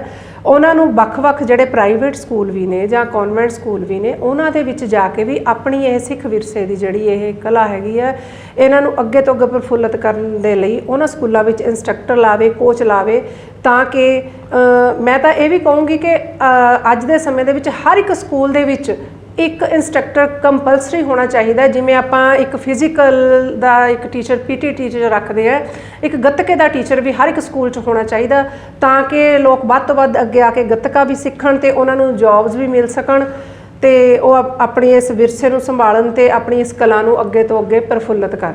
ਸਤੂਰ ਸਾਹਿਬ ਤੁਸੀਂ ਕੀ ਕਹਿਣਾ ਚਾਹੋਗੇ ਵੀ ਬਾਕੀ ਜਿਹੜੇ ਪ੍ਰਾਈਵੇਟ ਸਕੂਲ ਹੈ ਉਹ ਕਿਸ ਤਰ੍ਹਾਂ ਕਵਰ ਹੋਣੇ ਚਾਹੀਦੇ ਨੇ, ਇਸ ਖੇਡ ਦੇ ਵਿੱਚ ਕਿਸ ਤਰ੍ਹਾਂ ਲਿਆਏ ਜਾ ਸਕਦੇ? ਖਾਲਸਾ ਜੀ, ਇਸ ਤਰ੍ਹਾਂ ਹੈ ਕਿ ਸਕੂਲ ਦੇ ਵਿੱਚ ਗੱਤਕਾ ਇੰਸਟਰਕਟਰ ਉਦੋਂ ਰੱਖਿਆ ਜਾ ਸਕਦਾ ਹੈ ਜਦੋਂ ਕਿ ਪੇਰੈਂਟਸ ਡਿਮਾਂਡ ਕਰਨ ਜੀ। ਜਦੋਂ ਤੱਕ ਪੇਰੈਂਟਸ ਡਿਮਾਂਡ ਨਹੀਂ ਕਰਨਗੇ ਕਿ ਬਈ ਮੇਰੇ ਬੱਚੇ ਨੂੰ ਗੱਤਕਾ ਸਿਖਾਇਆ ਜਾਵੇ, ਸਕੂਲ ਆਪਣੇ ਇੰਸਟਰਕਟਰ ਨਹੀਂ ਰੱਖੇਗਾ। ਔਰ ਪੇਰੈਂਟਸ, ਜਿਵੇਂ ਮੈਂ ਕਿਹਾ, ਗੱਤਕਾ ਕੋਈ ਇੱਕ ਫੈਡਰੇਸ਼ਨ ਦਾ ਜਾਂ ਸ਼੍ਰੋਮਣੀ ਕਮੇਟੀ ਦਾ ਨਹੀਂ, ਇਹ ਸਾਡਾ ਇੱਕ ਸਮੁੱਚਾ, ਮੈਂ ਤੇ ਇਹ ਕਹਾਂਗਾ ਕਿ ਪੂਰੇ ਹਿੰਦੁਸਤਾਨ ਦੀ ਵਿਰਾਸਤ ਹੈ ਗੱਤਕਾ। ਜੇ ਅੱਜ ਹਿੰਦੁਸਤਾਨ ਹੈ ਤਾਂ ਇਹ ਗੱਤਕੇ ਦੇ ਸਿਰ ਤੇ। ਜੇ ਦਸਮ ਪਾਤਸ਼ਾਹ ਨੇ ਇਹ ਤਲਵਾਰ ਫੜਾਈ ਹਿੰਦੁਸਤਾਨ ਦੇ ਲੋਕਾਂ ਦੇ ਹੱਥ ਦੇ ਵਿੱਚ ਇੱਕ ਜ਼ਬਰ ਤੇ ਜ਼ੁਲਮ ਦੇ ਖਿਲਾਫ ਲੜਨ ਲਈ, ਤਾਂ ਅੱਜ ਅਸੀਂ ਦੇਖਦੇ ਹਾਂ ਬੜੇ YouTube ਦੇ ਉੱਤੇ ਇਸ ਤਰ੍ਹਾਂ ਦੀਆਂ ਵੀਡੀਓਜ਼, ਜਿਹੜੇ ਸਾਡੇ ਹਿੰਦੂ ਭੈਣ ਭਰਾ ਵੀ ਇਹ ਗੱਲ ਮੰਨਦੇ ਨੇ ਕਿ ਜੇ ਅੱਜ ਹਿੰਦੂ ਧਰਮ ਸਲਾਮਤ ਹੈ ਤਾਂ ਇੱਕ ਸਿੱਖਾਂ ਦੀ ਬਦੌਲਤ। ਔਰ ਉਹ ਸਿੱਖਾਂ ਦੀ ਬਦੌਲਤ ਕਿਵੇਂ? ਕਿ ਜੇ ਉਹ ਸ਼ਸਤਰ ਵਿੱਦਿਆ ਜਾਣਦੇ ਸੀ। ਤਾਂ ਇੱਕ ਸਮੂਹਿਕ ਜ਼ਿੰਮੇਵਾਰੀ ਹੈ। ਮਾਤਾ ਪਿਤਾ ਡਿਮਾਂਡ ਕਰਨ ਕਿ ਇੰਸਟਰਕਟਰ ਰੱਖੋ, ਸਕੂਲ ਜ਼ਰੂਰ ਰੱਖੇਗਾ, ਅਸੀਂ ਇੰਸਟਰਕਟਰ ਦੇਣ ਲਈ ਤਿਆਰ ਹਾਂ। ਔਰ ਨਾਲ ਦੀ ਨਾਲ ਸ਼੍ਰੋਮਣੀ ਕਮੇਟੀ, ਨਿਹੰਗ ਸਿੰਘ ਜਥੇਬੰਦੀਆਂ, ਜਿਨ੍ਹਾਂ ਨੂੰ ਮੈਂ ਇਹ ਬੇਨਤੀ ਕਰਨੀ ਚਾਹਾਂਗਾ ਕਿ ਜਿੰਨੇ ਉਹਨਾਂ ਕੋਲ ਫੰਡਸ ਨੇ, ਜਿੰਨਾ ਉਹਨਾਂ ਕੋਲ ਸੋਰਸਸ ਨੇ, ਜਿੰਨੇ ਉਹਨਾਂ ਦੇ ਆਪਣੇ ਸਕੂਲਸ ਕਾਲਜਸ ਨੇ, ਉਹਨਾਂ ਇਨਫਰਾਸਟ੍ਰਕਚਰ ਕਿਸੇ ਕੋਲ ਵੀ ਨਹੀਂ ਹੈ। ਕੋਈ ਫੈਡਰੇਸ਼ਨ ਜਾਂ ਕੋਈ ਹੋਰ ਜਨਰੇਟ ਨਹੀਂ ਕਰ ਸਕਦੀ। ਤਾਂ ਪਲੀਜ਼ ਤੁਸੀਂ ਅੱਗੇ ਆਓ, ਫੈਡਰੇਸ਼ਨ ਤੁਹਾਡੇ ਨਾਲ ਸਹਿਯੋਗ ਕਰਨ ਨੂੰ ਤਿਆਰ ਹੈ। ਜੋ ਤੁਸੀਂ ਫੈਡਰੇਸ਼ਨ ਕੋਲੋਂ ਚਾਹੋਗੇ ਅਸੀਂ ਉਹ ਦੇਣ ਲਈ ਤਿਆਰ ਹਾਂ। ਪਰੰਤੂ ਅਸੀਂ ਘਰ ਘਰ ਜਿਹੜਾ ਇਹ ਗੱਤਕਾ ਪਹੁੰਚਾਉਣ ਦੀ ਇੱਕ ਲਹਿਰ ਆਰੰਭੀ ਹੈ ਕਿ ਹਰ ਘਰ ਦੇ ਵਿੱਚ ਗੱਤਕਾ ਹੋਵੇ, ਹਰ ਬੱਚਾ ਬੱਚੀ ਸੁਰੱਖਿਅਤ ਰਹੇ, ਆਪਣੇ ਆਪ ਨੂੰ ਸੁਰੱਖਿਅਤ ਰੱਖੇ। ਔਰ ਕਿਤੇ ਨਾ ਕਿਤੇ ਜਿਵੇਂ ਜਦੋਂ ਪੇਰੈਂਟਸ ਕਿਉਂ ਨਹੀਂ ਡਿਮਾਂਡ ਕਰਦੇ, ਮੈਂ ਇੱਕ ਮਿੰਟ 'ਚ ਦੱਸਾਂਗਾ। ਕਿਉਂਕਿ ਜਿਵੇਂ ਭੈਣ ਜੀ ਨੇ ਇੱਕ ਵਿੱਚ ਗੱਲ ਕਹੀ ਸੀ ਕਿ ਲੜਕੀਆਂ ਨੂੰ ਇਹ ਕਿਹਾ ਜਾਂਦਾ ਅੱਗੇ ਜਾ ਕੇ ਤੁਸੀਂ ਵਿਆਹੇ ਜਾਣਾ, ਤੁਸੀਂ ਰੋਟੀ ਬਣਾਉਣੀ ਹੈ, ਤੁਸੀਂ ਇਹ ਗੱਤਕਾ ਸਿੱਖ ਕੇ ਕੀ ਕਰਨਾ। ਜਦੋਂ ਲੜਕੀ ਨੂੰ ਇਹ ਪਤਾ ਹੋਵੇ ਕਿ ਮੈਂ ਇੱਕ ਅੱਛੀ ਪਲੇਅਰ ਬਣ ਕੇ ਮੈਂ NIS ਦੇ ਵਿੱਚ ਜਾ ਸਕਦੀ ਹਾਂ, ਮੈਂ ਗੱਤਕੇ ਦੀ ਕੋਚ ਲੱਗ ਸਕਦੀ ਹਾਂ, ਤਾਂ ਕਿਤੇ ਨਾ ਕਿਤੇ ਲੜਕੀਆਂ ਨੂੰ ਵੀ ਉਹਨਾਂ ਦੇ ਪਰਿਵਾਰ ਉਸੇ ਤਰ੍ਹਾਂ ਹੀ ਦੂਜੀਆਂ ਗੇਮਾਂ ਦੀ ਤਰ੍ਹਾਂ ਹੀ ਗੱਤਕਾ ਸਿਖਾਉਣਗੇ। ਔਰ ਜਦੋਂ ਲੜਕੀ ਵਿਆਹ ਕੇ ਚਲੇ ਜਾਂਦੀ ਅਗਲੇ ਘਰ, ਮੈਂ ਕਿਉਂਕਿ ਪਿਛਲੇ ਕਈ ਸਾਲਾਂ ਤੋਂ ਦੇਖ ਰਿਹਾ ਕਿ ਛੋਟੀਆਂ ਬੱਚੀਆਂ ਗੱਤਕਾ ਖੇਡਣਾ ਸ਼ੁਰੂ ਕਰਦੀਆਂ ਨੇ, ਪਰੰਤੂ ਜਿਉਂ-ਜਿਉਂ ਵੱਡੀਆਂ ਹੁੰਦੀਆਂ ਨੇ ਜਾਂ ਵਿਆਹ ਤੋਂ ਬਾਅਦ ਉਹ ਬਿਲਕੁਲ ਛੱਡ ਜਾਂਦੀਆਂ ਨੇ। ਜੇਕਰ ਉਹਨਾਂ ਨੂੰ ਪਤਾ ਹੋਵੇ ਕਿ ਇਹ ਲੜਕੀ 10-15 ਹਜ਼ਾਰ 20 ਹਜ਼ਾਰ ਦੀ ਜੌਬ ਲੈ ਸਕਦੀ ਹੈ ਗੱਤਕੇ ਦੀ ਜੇਕਰ ਇਹ ਕੋਚ ਹੈ, ਤਾਂ ਜ਼ਰੂਰ ਸਹੁਰੇ ਪਰਿਵਾਰ ਵੀ ਉਸ 'ਤੇ ਕਰਨਗੇ ਔਰ ਅਸੀਂ ਇਸ ਨੂੰ ਘਰ ਘਰ ਪਹੁੰਚਾ ਸਕਦੇ ਹਾਂ। ਸੋ ਬਹੁਤ ਹੀ ਸੋਹਣੇ ਵਿਚਾਰਾਂ ਦੀ ਸਾਂਝ ਕੀਤੀ ਹੈ ਤੂਰ ਸਾਹਿਬ ਨੇ ਵੀ ਸਾਨੂੰ ਸਾਰਿਆਂ ਜਥੇਬੰਦੀਆਂ ਨੂੰ, ਸਾਰੀ ਕਮਿਊਨਿਟੀ ਨੂੰ ਸੁਹਿਰਦ ਹੋਣਾ ਪਏਗਾ। ਸੋ ਸਾਰੀਆਂ ਹੀ ਸ਼ਖਸੀਅਤਾਂ ਦਾ ਜੀ ਮੈਂ ਬਹੁਤ-ਬਹੁਤ ਧੰਨਵਾਦ ਪ੍ਰਗਟ ਕਰਦਾ ਹਾਂ ਕਿ ਅੱਜ ਤੁਸੀਂ ਸਾਡੇ ਸਟੂਡੀਓ ਦੇ ਵਿੱਚ ਆਏ ਤੇ ਆਪਣੇ ਅੱਛੇ ਵਿਚਾਰਾਂ ਦੀ ਸਾਂਝ ਸਾਡੇ ਦਰਸ਼ਕਾਂ ਦੇ ਨਾਲ ਕੀਤੀ ਹੈ। ਸੋ ਸਾਰੇ ਸ਼ਖਸੀਅਤਾਂ ਨੂੰ ਮੇਰੀ ਬੇਨਤੀ ਹੈ ਕਿ ਜਾਂਦੇ ਜਾਂਦੇ ਆਪਾਂ ਇੱਕ ਪਿਆਰ ਭਰਿਆ ਸੁਨੇਹਾ ਆਪਣੇ ਦਰਸ਼ਕਾਂ ਨੂੰ ਦੇ ਕੇ ਜਾਈਏ ਤਾਂ ਕਿ ਆਪਣੀ ਅਮੀਰ ਵਿਰਾਸਤੀ ਖੇਡ ਦੀ ਜਿਹੜੀ ਪ੍ਰਫੁੱਲਤਾ ਹੋ ਸਕੇ। ਸਭ ਤੋਂ ਪਹਿਲਾਂ ਮੈਂ ਗੁਜ਼ਾਰਿਸ਼ ਕਰਾਂਗਾ ਭੈਣ ਜੀ ਪ੍ਰਵਿੰਦਰ ਜੀ ਨੂੰ ਕਿ ਉਹ ਕੁਝ ਸ਼ਬਦ। ਹਾਂਜੀ, ਮੈਂ ਤਾਂ ਪੇਰੈਂਟਸ ਨੂੰ ਇਹੀ ਅਪੀਲ ਕਰਾਂਗੀ ਕਿ ਉਹ ਵੱਧ ਤੋਂ ਵੱਧ ਆਪਣੇ ਬੱਚਿਆਂ ਨੂੰ ਬਾਹਰ ਕੱਢੋ ਤਾਂ ਕਿ ਉਹ ਸਿੱਖ ਵਿਰਸੇ ਦੀ ਇਸ ਗੇਮ ਨੂੰ ਅੱਗੇ ਸਿੱਖਣ ਤੇ ਪ੍ਰਫੁੱਲਤ ਕਰਨ। ਹਾਂਜੀ ਨਵਜੋਤ ਸਿੰਘ ਜੀ। ਮੈਂ ਵੀ ਇਹ ਭੈਣ ਜੀ ਨਾਲ ਸਹਿਮਤ ਹਾਂ ਜੀ। ਆਪਣੇ ਬੱਚਿਆਂ ਨੂੰ ਵੱਧ ਤੋਂ ਵੱਧ ਇਸ ਗੇਮ ਦੇ ਨਾਲ, ਜਿਵੇਂ ਤੂਰਵੀਰ ਨੇ ਕਿਹਾ ਮੇਰੇ ਨੇ, ਵੀ ਜੇ ਸਕੂਲਾਂ ਦੇ ਵਿੱਚ ਪੇਰੈਂਟਸ ਡਿਮਾਂਡ ਕਰਨਗੇ ਇਸ ਖੇਡ ਦੀ ਤਾਂ ਜਿਹੜੇ ਸਕੂਲਾਂ ਨੂੰ ਇੱਕ ਮਜਬੂਰੀ ਹੋ ਜਾਏਗੀ ਉਸ ਇੰਸਟਰਕਟਰ ਨੂੰ ਰੱਖਣ ਦੀ। ਤੇ ਮੈਂ ਇਹੀ ਮੈਸੇਜ ਕਨਵੇ ਕਰਨਾ ਚਾਹਾਂਗਾ ਵੀ ਸਾਡੇ ਜਿਹੜੇ ਸੰਗਤ ਹੈ ਉਹਨੂੰ ਇਸ ਲਈ ਥੋੜ੍ਹਾ ਹਿੰਮਤ ਕਰਨੀ ਚਾਹੀਦੀ ਹੈ। ਹਾਂਜੀ ਤੂਰ ਸਾਹਿਬ। ਮੈਂ ਪੂਰੀ ਜ਼ਿੰਮੇਵਾਰੀ ਨਾਲ ਬਤੌਰ ਜਨਰਲ ਸਕੱਤਰ ਇਹ ਗੱਲ ਕਹਾਂਗਾ ਕਿ ਮੇਰੇ ਪਿਆਰੇ ਬੱਚਿਓ, ਤੁਸੀਂ ਗੱਤਕਾ ਖੇਡੋ, ਇਸ ਦਾ ਭਵਿੱਖ ਬਹੁਤ ਸੁਨਹਿਰੀ ਹੈ। ਅਸੀਂ ਕੋਸ਼ਿਸ਼ 'ਚ ਲੱਗੇ ਹਾਂ ਕਿ ਆਉਣ ਵਾਲੇ ਸਮੇਂ ਦੇ ਵਿੱਚ ਤੁਹਾਨੂੰ ਸਾਰਿਆਂ ਨੂੰ ਇਸ ਦੇ ਵਿੱਚ ਜੌਬਸ ਵੀ ਮਿਲਣ ਜੀ। ਇਹ ਗੁਰੂ ਸਾਹਿਬਾਨ ਦੀ ਖੇਡ ਹੈ, ਜਿੱਥੇ ਅਸੀਂ ਆਪਣੀ ਬਾਣੀ ਤੇ ਬਾਣੇ ਨਾਲ ਜੁੜਨਾ ਹੈ, ਉੱਥੇ ਨਾਲ ਦੀ ਨਾਲ ਹੀ ਅਸੀਂ ਇਸ ਗੇਮ ਦੇ ਨਾਲ ਆਪਣੇ ਸਰੀਰ ਨੂੰ, ਮਨ ਨੂੰ, ਬੁੱਧੀ ਨੂੰ ਵੀ ਸ਼ੁੱਧ ਰੱਖ ਸਕਦੇ ਹਾਂ। ਔਰ ਸਾਰੀਆਂ ਫੈਡਰੇਸ਼ਨ ਜਾਂ ਜਿੰਨੇ ਵੀ ਅਖਾੜੇ ਨੇ ਉਹਨਾਂ ਨੂੰ ਵੀ ਬੇਨਤੀ ਹੈ, ਸ਼੍ਰੋਮਣੀ ਗੁਰਦੁਆਰਾ ਪ੍ਰਬੰਧਕ ਕਮੇਟੀ, ਦਿੱਲੀ ਕਮੇਟੀ, ਜਿੰਨੇ ਵੀ ਇਸ ਗੇਮ ਨੂੰ ਅੱਗੇ ਵਧਾਉਣ ਦੇ ਲਈ ਕੋਈ ਆਪਣਾ ਯੋਗਦਾਨ ਪਾ ਸਕਦੇ ਨੇ, ਆਪਾਂ ਇੱਕ ਝੰਡੇ ਥੱਲੇ ਇਕੱਠੇ ਹੋਈਏ, ਰਲ ਮਿਲ ਕੇ ਗੁਰੂ ਸਾਹਿਬਾਨ ਦੀ ਇਸ ਗੇਮ ਨੂੰ ਓਲੰਪਿਕ ਤੱਕ ਲੈ ਕੇ ਜਾਈਏ। ਸਾਰਿਆਂ ਦਾ ਧੰਨਵਾਦ। ਬਹੁਤ ਸੋਹਣੇ ਖੂਬਸੂਰਤ ਵਿਚਾਰਾਂ ਦੀ ਸਾਂਝ ਮੈਸੇਜ ਦੇ ਰੂਪ ਵਿੱਚ ਸਾਰੀਆਂ ਸ਼ਖਸੀਅਤਾਂ ਨੇ ਕੀਤੀ ਹੈ। ਸੋ ਆਓ ਕੌਮ ਦੇ ਵਾਰਸੋ, ਇਹਨਾਂ ਸੁਨੇਹਾਂ ਨੂੰ ਸਿਰਫ ਸੁਣਨ ਤੱਕ ਆਪਾਂ ਸੀਮਤ ਨਾ ਰਹੀਏ, ਇਹਨਾਂ ਸੁਨੇਹਾਂ ਨੂੰ ਆਪਾਂ ਆਪਣੀ ਜ਼ਿੰਦਗੀ ਦੇ ਵਿੱਚ ਲੈ ਕੇ ਆਈਏ, ਉਹਨਾਂ ਨੂੰ ਧਾਰੀਏ ਤੇ ਆਪਣੇ ਬੱਚਿਆਂ ਨੂੰ ਆਪਣੀ ਵਿਰਾਸਤੀ ਖੇਡ ਨਾਲ ਜੋੜੀਏ। ਸੋ ਪਿਆਰੇ ਦਰਸ਼ਕੋ, ਇਹ ਜਿਹੜੇ ਸੁਚੱਜੇ ਵਿਚਾਰ ਤੁਸੀਂ ਅੱਜ ਸੁਣੇ ਨੇ ਇਹਨਾਂ ਸ਼ਖਸੀਅਤਾਂ ਦੇ ਪੱਖੋਂ, ਇਹ ਮੈਂ ਫਿਰ ਇਹਨਾਂ ਸਾਰਿਆਂ ਸ਼ਖਸੀਅਤਾਂ ਦਾ ਇੱਕ ਵਾਰੀ ਫਿਰ ਧੰਨਵਾਦ ਪ੍ਰਗਟ ਕਰਦਾ ਹਾਂ ਜੀ। ਵਾਹਿਗੁਰੂ ਜੀ ਕਾ ਖਾਲਸਾ, ਵਾਹਿਗੁਰੂ ਜੀ ਕੀ ਫਤਿਹ। ਸੋ ਸਾਰੇ ਦਰਸ਼ਕਾਂ ਨੂੰ ਮੇਰੀ ਪੂਰਜ਼ੋਰ ਬੇਨਤੀ ਹੈ ਕਿ ਸਾਡੇ YouTube ਚੈਨਲ ਵਿਰਾਸਤੀ ਸਾਥ ਨਾਲ ਇਸੇ ਤਰ੍ਹਾਂ ਹੀ ਉਹ ਜੁੜੇ ਰਹੋ ਤੇ ਵੱਧ ਤੋਂ ਵੱਧ ਇਸ ਪ੍ਰੋਗਰਾਮ ਨੂੰ ਦੇਖੋ ਤੇ ਸ਼ੇਅਰ ਕਰੋ ਤਾਂ ਕਿ ਆਉਣ ਵਾਲੇ ਸਮੇਂ ਦੇ ਵਿੱਚ ਹੋਰ ਵੀ ਉੱਚ ਕੋਟੀ ਦੇ ਪ੍ਰੋਗਰਾਮ ਤੁਹਾਡੀ ਸੇਵਾ ਵਿੱਚ ਲੈ ਕੇ ਅਸੀਂ ਹਾਜ਼ਰ ਹੋ ਸਕੀਏ। ਸੋ ਸਾਰੇ ਦਰਸ਼ਕਾਂ ਨੂੰ ਇੱਕ ਵਾਰੀ ਫੇਰ ਤੋਂ ਪਿਆਰ ਭਰੀ ਸਤਿ ਸ੍ਰੀ ਅਕਾਲ।